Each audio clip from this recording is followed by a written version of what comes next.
I'd like to take as a text a verse from Paul's second letter to the Corinthians.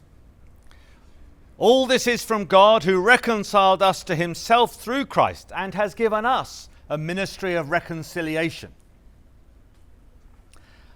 After 30 years of preaching, there aren't many gospel passages on which I haven't preached, but the one set for today is one of them. I've always been put off by two things. Firstly, the way that the gospel writer here, St. Matthew, has Jesus talking about the church. Jesus says the passage begins, if another member of the church sins against you. Well, I don't think Jesus would have put it that way, because the church didn't actually exist till after his resurrection. And then I'm a bit uncomfortable with the reference to Gentiles and tax collectors. The rather dismissive tone that we have here seems at odds with the way that throughout the gospel we see Jesus dealing with Gentiles and tax collectors. But anyway, I've come to put those discomforts to one side today, because I want to focus on the gospel passage set for today. Because Jesus here talks about a very important topic, conflict. And Jesus lays down some very important principles about how we deal with conflict. And I want to just briefly unpack some of those principles. The first principle is this: don't avoid conflict. As an Englishman, I'm conditioned to avoid all conflict and in fact all embarrassing situations. But that's not good. I admire here in this passage the natural, matter-of-fact way that Jesus approaches the topic of conflict. He knows it's part of life, every aspect of life, family life, church life, national life. Conflict is common to every area. And the principles that Jesus applies here, as sets out, can be applied to any one of those areas. When I'm counselling couples who are about to get married, I always include early on in the course a session on conflict. And what I try to get across to them is the fact that the goal isn't to do away with conflict. The goal within a marriage is to know how to handle conflict well and positively, to find it as an opportunity for growth. A friend of mine once told me about a time he'd been rafting down the Zambezi River in Zimbabwe. And the guide who was guiding them got them to put on all their safety equipment. And then he said one more thing. He said, if the raft turns over, don't swim to the calm waters at the side of the river. Stay in the middle of the river where it's more turbulent. And so my friend, who was a bit alarmed to hear this, said, well, why stay in the turbulent bits? Why not head for the calm bits? And the guide said, well, the water is still over there. It looks calm, but actually that's where the crocodiles are swimming. It's easy to head for the calm waters, but sometimes we're called to stay in the turbulence. It's as we stay in the turbulence that we can find the possibility of reconciliation. And everything I'm saying today is to be couched within the context of that great biblical theme of reconciliation. There are many of us here at St. James, a couple of dozen, who are part of the Sacred Ground course. And those of us on that course are learning at the moment the wisdom of this first principle of not avoiding conflict. And the subject matter for this rather challenging course is race. And someone might think, well, why are a bunch of white people in a predominantly white neighbourhood doing this thinking about race? Doesn't affect us perhaps too much here in La Jolla. But we're coming to the realisation that this is a conversation we need to have. It's a topic we need to be engaged in. We need to hear the stories and the experience of people who are not white. And I'm becoming more and more aware of the privilege that I've enjoyed because of my whiteness. And conversely, some of the hardship endured by my brothers and sisters who are not white.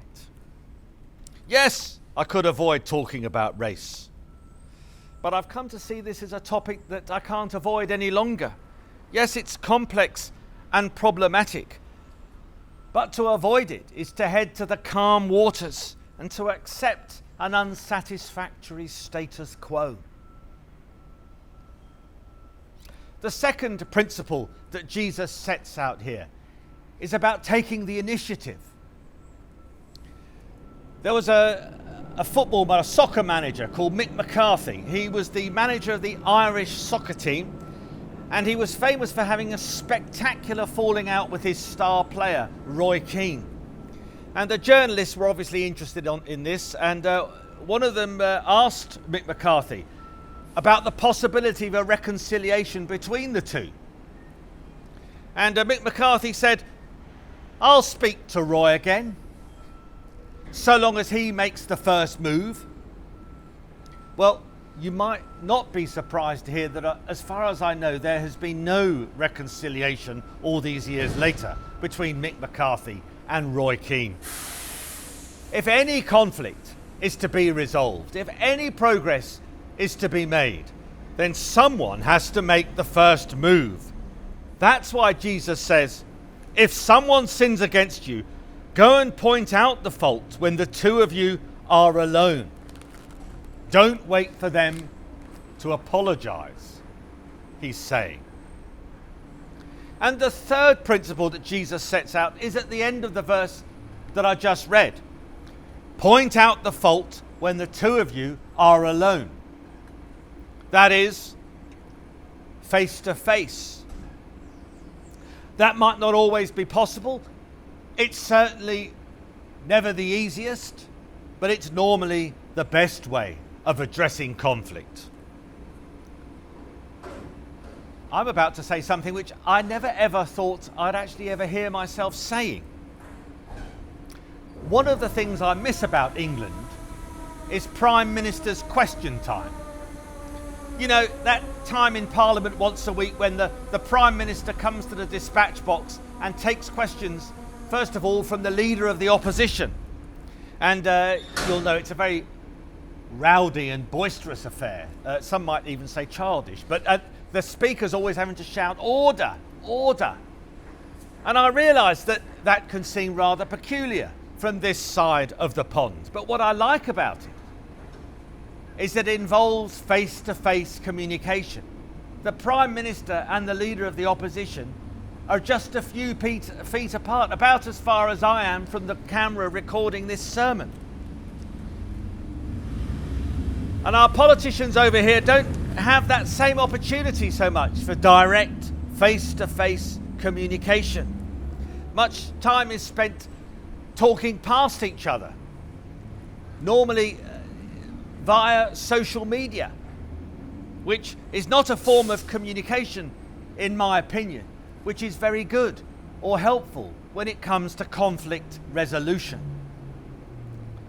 What Jesus is encouraging here is that we sit down with those who have hurt us, with those whom we disagree, and we engage directly, face to face.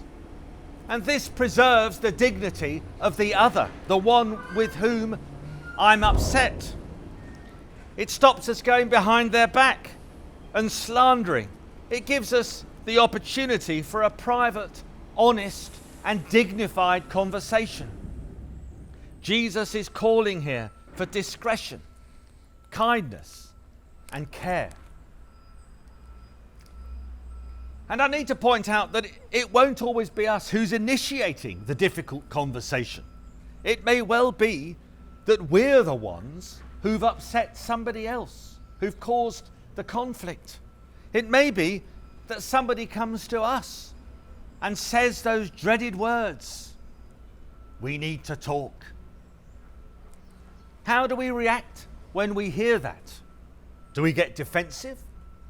Or do we try and brush off and minimize the subject that they want to talk about? I know that's my natural response.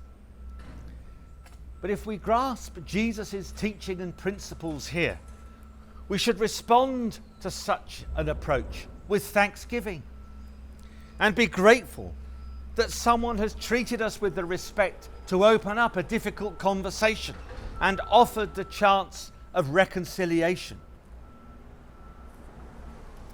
And as I draw to a close, I want to share what struck me as I prepared the sermon this week. And it was this thought, that God himself has followed these principles that Jesus sets out in our gospel passage in his dealings with us. We can read the Bible story as a story of God reconciling us to himself. That is the theme of the biblical text. We read at the beginning of the Bible about how sin has entered our world and led us and all humanity to be estranged from God, our Creator. The relationship between God and his creation was broken by sin. And left to our own devices, we are unable to find peace with God. The Old Testament sets out humanity's predicament and problem. God recognized that sin was a problem, and he was not content to watch his creation drift away from him, to be tainted and spoiled by sin. So God acted. God took the initiative. We see in the Gospels that God came in Jesus Christ to restore the relationship that sin had broken. And the cross of Jesus is at the heart of the New Testament. It is presented as the self-sacrifice of Jesus, which deals with the problem of sin. By taking on the burden of sin which separates us from God, Jesus brings us into a new relationship with God. As St. Paul says in Colossians, in Jesus the fullness of God was pleased to dwell, and through him God was pleased to reconcile to himself all things by making peace through the blood of the cross. In Christ Jesus, God came amongst us, face to face, to heal what was broken. Through him, we can be reconciled to God. We can enjoy peace with God. May each of us know that peace which only Jesus can bring. All this is from God, who reconciled us to himself through Christ and has given us the ministry of reconciliation. Thanks be to God.